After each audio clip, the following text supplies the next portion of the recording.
welcome back with Bahasa with Haura. I'm Haura. I'm Indonesian language teacher in Bali that specialize for expat that live, work, and have business in Bali.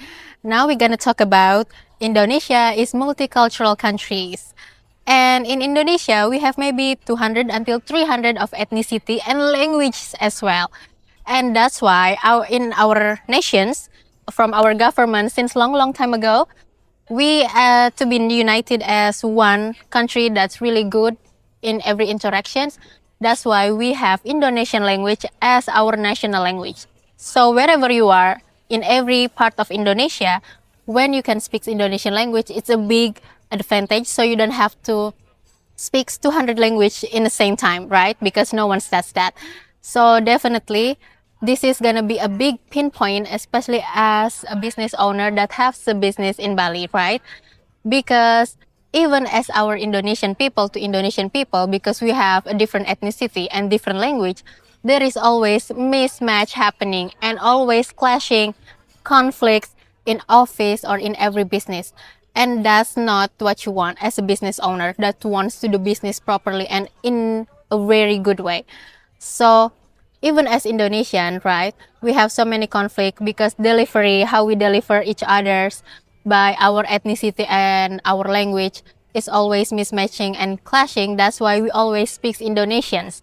And you as a business owner that can speak English, and not many people has a really good English as their comprehensions, as their listening, as their speaking what they think, what they want. And you don't want it to be a loophole that's gonna ruin your business in the future. So that's why when you can speak the same language, at least on the most important part in your business, you can speak Indonesian language, your Indonesian team can speak the language, it's gonna smooth down your business.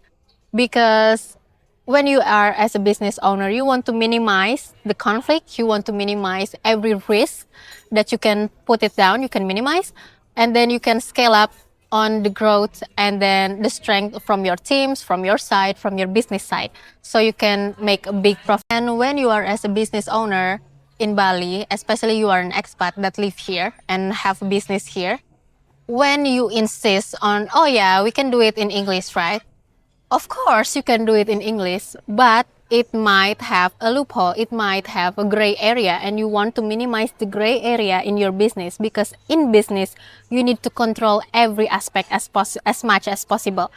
And when you cannot speak Indonesian language, there might be a delay, there might be a miscommunications, there might be a conflict, they might have, at the end, you might lose your profit as well because this conflict it builds up and it might ruin your business in a quick way or in a slowest way. So definitely you want to minimize these things and you want to emphasize the big and the good one and the strength from your business, especially if you want to scale up your business, you want to make more profit here.